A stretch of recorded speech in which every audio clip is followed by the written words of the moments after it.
So hello everyone, আজকে আমরা HS 2025-এর যে সেমিস্টার 3-র বায়োলজি পরীক্ষাটা আজকে কন্ডাক্ট হলো, সেই পরীক্ষার প্রশ্নপত্রের উত্তরগুলো নিয়ে আলোচনা করব। আমি আজকের ভিডিও শুরু করার আগে আমার ওয়েস্ট বেঙ্গল হায়ার সেকেন্ডারি বোর্ডের উদ্দেশ্যে কিছু কথা বলার, দ্যাট ইজ প্রশ্নপত্র আপনারা বায়োলজি পরীক্ষার ক্ষেত্রে যেরকমই বানিয়ে থাকুন, ফিজিক্স কেমিস্ট্রি ম্যাথের ক্ষেত্রে একটা স্টুডেন্টদের মধ্যে ক্ষোভ দেখা যাচ্ছে যে তারা বলছে যে সময়ের মধ্যে সমস্ত প্রশ্ন করা যাচ্ছে না। তো আশা করি আপনারা পরের পরীক্ষা থেকে সেই সময়টাকে বাড়িয়ে দেওয়ার চেষ্টা করবেন। আর এই যে বায়োলজির প্রশ্নপত্র, সেটাও বেশ হাস্যকর হয়েছে, কারণ প্রায় 50-52 পাতার প্রশ্ন হয়েছে। তো স্টুডেন্টরা একটা প্রশ্ন হারিয়ে ফেললে সেই প্রশ্নটাকে খুঁজে পেতে তাদের অবস্থা নাজেহাল হয়ে যাচ্ছে। তো এইরকম কিছু কিছু ছোট জিনিস আমার মনে হয় যে বোর্ডের নজর দেওয়া উচিত। এটা প্রথম বছর ছিল এরকম এমসিকিউ প্যাটার্নের প্রশ্নপত্র, তো আশা করি বোর্ড পরের বছর থেকে সেটা ইমপ্রুভ করে নেবে। সো চলো আজকে আমরা যে প্রশ্নপত্র এসছে সেটার প্রশ্নগুলো নিয়ে এক এক করে আলোচনা করে নিই। তো প্রথম প্রশ্ন অত্যন্ত সহজ প্রশ্ন, বলছে ট্যাপেটাম কোথায় লক্ষ্য করা যায়। তো এটা প্রিভিয়াস ইয়ারের রিপিটেড প্রশ্ন, যারা করেছো তারা জানবে। তো এইটার সঠিক উত্তর হবে অপশান এ, দ্যাট ইজ পরাগধানীর প্রাচীরে। যারা অপশান এ করেছো তারা একদম সঠিক উত্তর দিতে পেরেছো। আচ্ছা, এর পরের যে প্রশ্ন সেটা হলো গিয়ে 2 নম্বর, দ্যাট ইজ পেঁপের ক্ষেত্রে ফুল কী ধরনের হয়। অপশান এতে বলছে অটোগ্যামি এবং গিটানোগ্যামি দুটোই নিরুদ্ধ করে। বিতে বলছে অটোগ্যামি ও গিটানোগ্যামি কোনোটিই নিরুদ্ধ করে না। অপশান সিতে বলছে অটোগ্যামি নিরুদ্ধ করে কিন্তু গিটানোগ্যামি করে না। আর অপশান ডিতে বলছে গিটানোগ্যামি নিরুদ্ধ করে কিন্তু অটোগ্যামি করে না। তো এক্ষেত্রে যেটা সঠিক উত্তর হয়ে যাবে সেটা হলো কি অটোগ্যামি এবং গিটানোগ্যামি দুটোই নিরুদ্ধ করে, অপশান এ। ঠিক আছে, কারণ পেঁপে হলো গিয়ে একটা বাইসেক্সুয়াল ফ্লাওয়ার, ওর মেল আর ফিমেল ফ্লাওয়ার আলাদা গাছে তৈরি হয়। তো সেক্ষেত্রে অটোগ্যামি গিটানোগ্যামি করলে ওদের চলে না, দুটোই তারা নিরুদ্ধ করে। ঠিক আছে। আচ্ছা, এরপরে তৃতীয় প্রশ্ন বলছে যে পরাগরেণুর প্রখর তাপমাত্রা ও খরা প্রতিরোধে সক্ষম কারণ পরাগরেণুর এক্সাইনে কি থাকে। এটাও খুবই সহজ প্রশ্ন, এটা সঠিক উত্তর হয়ে যাবে স্পোরোপোলেনিন। ঠিক আছে, এটাই ফসিলাইজেশনেও হেল্প করে পোলেন গ্রেনের। আচ্ছা, চতুর্থ প্রশ্ন বলছে যে একটা চিত্র দিয়েছে, চিত্র দিয়ে তোমাদেরকে XYZ আইডেন্টিফাই করতে দিয়েছে। তাহলে এটার ক্ষেত্রে সঠিক উত্তর হয়ে যাবে সেটা হলো গিয়ে এক্স হলো গিয়ে আমাদের সহকারী কোষ, এক্স হলো সহকারী কোষ, ওয়াই হলো গিয়ে নির্ণীত নিউক্লিয়াস, আর জেড হলো গিয়ে প্রতিপাদ কোষ। তাহলে এটা সঠিক উত্তর হয়ে যাবে অপশান ডি। ঠিক আছে। আচ্ছা, এর পরের প্রশ্ন, পঞ্চম প্রশ্ন বলছে বায়ুপরাগী ফুলকে পতঙ্গ পরাগী ফুলের থেকে আলাদা করা যায় নিম্নলিখিত কোন বৈশিষ্ট্যের সাহায্যে। এটা আমরা জানি, বায়ুপরাগী ফুল হওয়ার জন্য ফুলটার পাপড়ি হালকা হতে হবে এবং বর্ণহীন হলে বেশি কার্যকরী হয়। তো অপশান বি হয়ে যাবে সঠিক উত্তর। পাঁচের সঠিক উত্তর হলো অপশান বি। আচ্ছা, এরপরে ছয়ের প্রশ্ন বলছে নিচের বক্তব্যের মধ্যে কোনটি সঠিক, এবং অ্যাসারশন রিজনিং একটা প্রশ্ন দিয়েছে। বলছে যে বিবৃতি এ, কিছু ফল বীজহীন হয় এবং এই ফলের চাহিদা ক্রমবর্ধমান কারণ এই ফলগুলি নিষেক ছাড়াই উৎপন্ন হয়। এক্ষেত্রে কিন্তু উভয়ের সঠিক এবং রিজনটা কিন্তু বিবৃতির সঠিক ব্যাখ্যা। তাহলে ছয়ের সঠিক উত্তর হয়ে যাবে অপশান এ। ঠিক আছে। আচ্ছা, এরপরে সাতের প্রশ্ন, সাতের প্রশ্নর ক্ষেত্রে বলছে একজন দম্পতি তাদের হবু সন্তানের লিঙ্গ জানতে আগ্রহী। ডাক্তারবাবু ও তাদের জানালেন যে এটা বেআইনি। যদি ডাক্তারবাবু ওনাদের ভ্রূণের লিঙ্গ বলে দিতে চাইতেন তাহলে নিম্নলিখিত কোন পদ্ধতি অবলম্বন করতেন। ঠিক আছে, এক্ষেত্রে সঠিক হতে হবে অ্যামনিওসেন্টেসিস, যেটি অপশান বি। ঠিক আছে, এটা লিগাল নয়, কিন্তু তাও যদি করতে চাইতেন তাহলে অ্যামনিওসেন্টেসিসের মাধ্যমে করতে পারতেন। আচ্ছা, আজকের অষ্টম প্রশ্ন বলছে যে ড্যাশ একটি যৌন রোগ নয়। তাহলে এর মধ্যে কোনটা যৌন রোগ নয়। এক্ষেত্রেও সঠিক উত্তর যাবে ম্যালেরিয়া। আমরা জানি যে এটা একটা মশার দ্বারা বাহিত রোগ, প্লাজমোডিয়ামের জন্য হয়। আচ্ছা, নয়ের প্রশ্ন বলছে নিচের বক্তব্য দুটির মধ্যে একটি বিবৃতি আবার একটা অ্যাসারশন রিজনিংয়ের প্রশ্ন দিয়েছে। বিবৃতি এ বলছে জননগত স্বাস্থ্য দৈহিক স্বাস্থ্যের সঙ্গে সম্পর্কিত, আর রিজন বলছে জনগত স্বাস্থ্য আচরণগত স্বাস্থ্যকেও বোঝায়। দেখো, এই দুটোই বিবৃতি কিন্তু সঠিক, কিন্তু বিবৃতি এর কারণ কিন্তু আর নয়। ঠিক আছে, তাহলে নয়ের সঠিক উত্তর যেটা সেটা হয়ে যাবে অপশান বি। ঠিক আছে, এ ও আর উভয় সঠিক, কিন্তু আর এর সঠিক ব্যাখ্যা নয়। ঠিক আছে, এটা তোমরা পড়লেই বুঝতে পারতে, এরপরে কারণটা বসিয়ে যদি পড়তে তাহলে বুঝতে পারতে যে এটা কখনোই সঠিক ব্যাখ্যা হচ্ছে না। আচ্ছা, দশের প্রশ্ন একটা চিত্র দিয়ে প্রশ্ন দিয়েছে।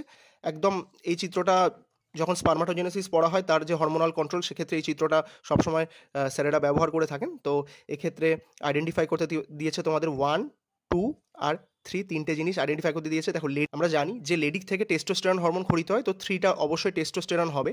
ঠিক আছে। আচ্ছা, এক্ষেত্রে দেখো 4টা নেগেটিভ কন্ট্রোলের সাহায্য করছে, তাহলে এটা অবশ্যই ইনহিবিন হবে।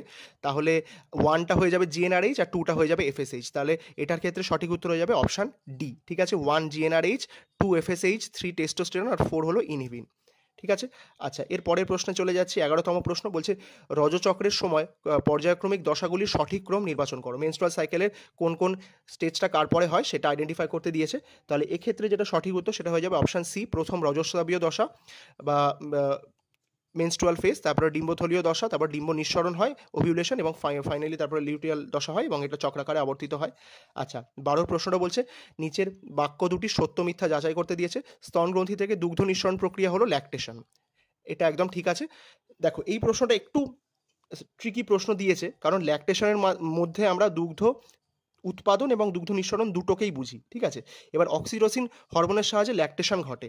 দেখো, এক্ষেত্রে আমরা কি জানি,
আচ্ছা দেখো, 22তম প্রশ্নে তোমাদের জানতে চেয়েছে যে নিচের কোন বিকল্পটি পলিজেনিক বংশগতির উদাহরণ নয়। ঠিক আছে, নয় বলেছিল, এটা একটা নেগেটিভ কোয়েশ্চেন। তাহলে এই ক্ষেত্রে মানুষের চর্মের রং, গমের দানা, দেহের উচ্চতা, এগুলো সবই পলিজেনিক উত্তরাধিকারের উদাহরণ, কিন্তু এবিও ব্লাড গ্রুপ নয়।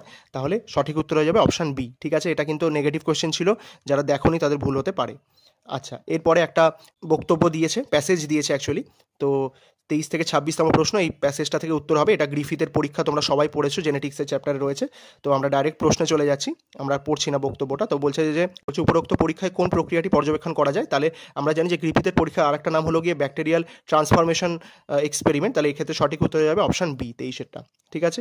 আচ্ছা, 24-এরটা বলছে যে বিখ্যাত এই পরীক্ষায় গ্রিফিথ কোন ব্যাকটেরিয়াকে ব্যবহার করেন। এটা প্রশ্নের মধ্যেই ছিল, এটা হয়ে যাবে option A, that is diplococcus pneumoniae. ঠিক আছে, ইকোলি করে দিলে কিন্তু ভুল হয়ে যাবে। আচ্ছা, এরপরে 25তম প্রশ্নে বলছে যে HK3S সম্পর্কে নিম্নলিখিত কোনটি ভুল। ঠিক আছে, দেখো HK3S যেহেতু হিট কিল সেটা অভিরুলেন্ট। ঠিক আছে, এটা ঠিক আছে। তাপেমিত 3S মসৃণ প্রকৃতির, এটাও ঠিক আছে, এস মানেই মসৃণ। আচ্ছা, 3S স্ট্রেনের ব্যাকটেরিয়ার উপর উচ্চ তাপমাত্রা প্রয়োগ করে HK3S স্ট্রেন প্রস্তুত করা হয়, একদম তাই, উচ্চ তাপমাত্রার জন্য এটাকে HK বা হিট কিল আমরা বলছি।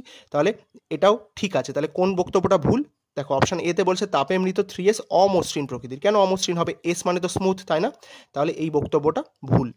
আচ্ছা, এরপরে যে 26-এর প্রশ্ন, সেই প্রশ্নটাতে বলছে যে HK3S প্লাস 2R একত্রে ইনজেক্ট করার ফলে ইঁদুরটি মারা যায় কেন।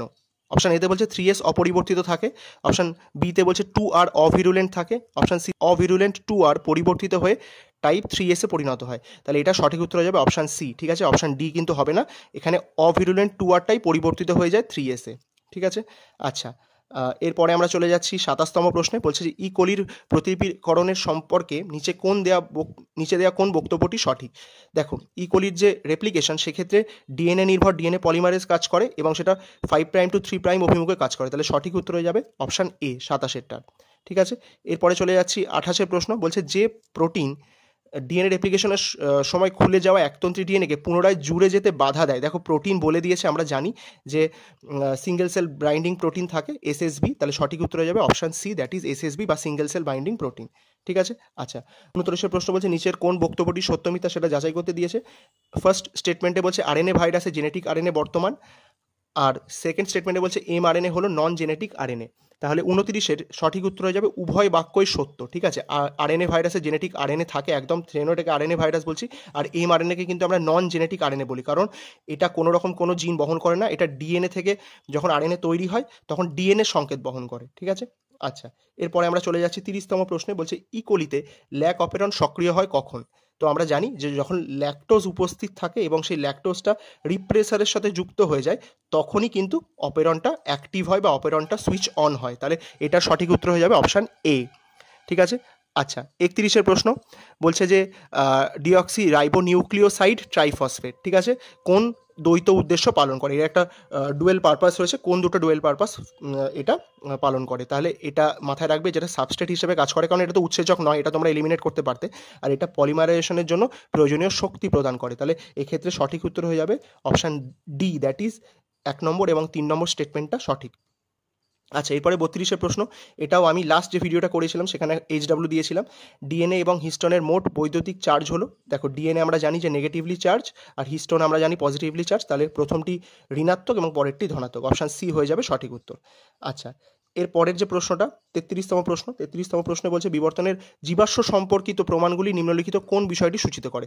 দেখো এটা জীবাশ্ম সম্পর্কিত বলে দিয়েছিল, এটা ভুল হওয়ার কথা ছিল না, এটা কিন্তু একদম ডাইরেক্টলি জীবাশ্ম হবে। ঠিক আছে, প্যালিওন্টোলজিক্যাল এভিডেন্সেস কিন্তু জীবাশ্ম দিয়েই বোঝা যায়, তাই না?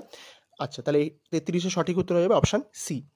আচ্ছা, এরপরে 34-এর প্রশ্ন, দেখো এই যে স্তম্ভ ম্যাচিংয়ের প্রশ্নটা, এই প্রশ্নটাও পুনরায় ভুল। তাহলে এটা তোমরা যারা অ্যাটেন্ড করেছো, এটা কিন্তু তোমরা সবাই 1 নাম্বার ফ্রিতেই পাবে। দেখো এই প্রশ্নটা আমি উত্তরটা বলে দিচ্ছি কি হবে। দেখো আমরা জানি যে, দেখো আমি সঠিক উত্তরটা বলে দিচ্ছি, যেটা আর্কিওপটেরিক্স, সেটা হয়ে যাবে আমাদের সরীসৃপ ও পক্ষীর মিসিং লিঙ্ক। তাহলে এটা হয়ে যাবে 2 নাম্বার। আচ্ছা, 5-এরটা হয়ে যাবে সরীসৃপ ও স্তন্যপায়ীর কানেক্টিং লিঙ্ক, তাহলে এটা হয়ে যাবে 5। আচ্ছা, ফণিমনসা পর্ণকাণ্ড ও ঝুমকলতার আকর্ষ হলো সমসংস্থ অঙ্গ, তাহলে এটা হয়ে যাবে 1। বাদুড়ের ডানা পতঙ্গের ডানা হলো গিয়ে সমবৃত্তীয় অঙ্গ, তাহলে এটা হয়ে যাবে 4। আর স্পেনোডন আর লিমুলাস হলো গিয়ে জীবন্ত জীবাশ্মের উদাহরণ, তাহলে এটা হয়ে যাবে 3। ঠিক আছে, তাহলে এটা সঠিক উত্তর হতো, এটা অপশানে দেওয়া নেই, কোনো জায়গাতেই তোমরা পাবে না, তাহলে এই প্রশ্নটা ভুল আছে, এটা তোমরা সবাই মার্কস পেয়ে যাচ্ছ। ঠিক আছে, আর নিম্নলিখিত কোন আইসোটোপটি 3,50,000 বছর পর্যন্ত জীবাশ্মের বয়স নির্ধারণ করতে পারে। জানি আমরা যে এটা কার্বন ডেটিং করে করা হয়, তাহলে এটা সঠিক উত্তর যাবে 14C আইসোটোপ, কার্বনের 14 আইসোটোপটা ব্যবহার করা হয়। ঠিক আছে, তাহলে এখানেই বায়োলজি সেমিস্টার 3 এর প্রশ্নপত্র আলোচনা আমি শেষ করলাম। আশা করি তোমরা সবাই খুব ভালো পরীক্ষা দিয়েছো এবং প্রশ্নপত্র প্রায় ইজি টু মডারেটই বলা যায়। ঠিক আছে, তো আশা করি ভালোই তোমরা মার্কস পাবে সবাই। আর এরপরে তোমরা থার্ড সেমিস্টার তোমাদের শেষ হয়ে গেল, সবাই পুজোতে ভালো করে এনজয় করো, দুর্গাপুজো খুব ভালো করে কাটুক সবার। এবং তারপরে দুর্গাপুজোর পরে আমি আবার সেমিস্টার 4-এর বিভিন্ন প্রশ্নপত্র এবং বিভিন্ন টপিক নিয়ে আলোচনা করব। সো যদি আমার ভিডিও ভালো লাগে অবশ্যই লাইক, কমেন্ট এবং শেয়ার করে রাখো বন্ধুদের সাথে, এবং সাবস্ক্রাইব করে দিয়ে আমার পাশে থাকতে পারো। Thank you.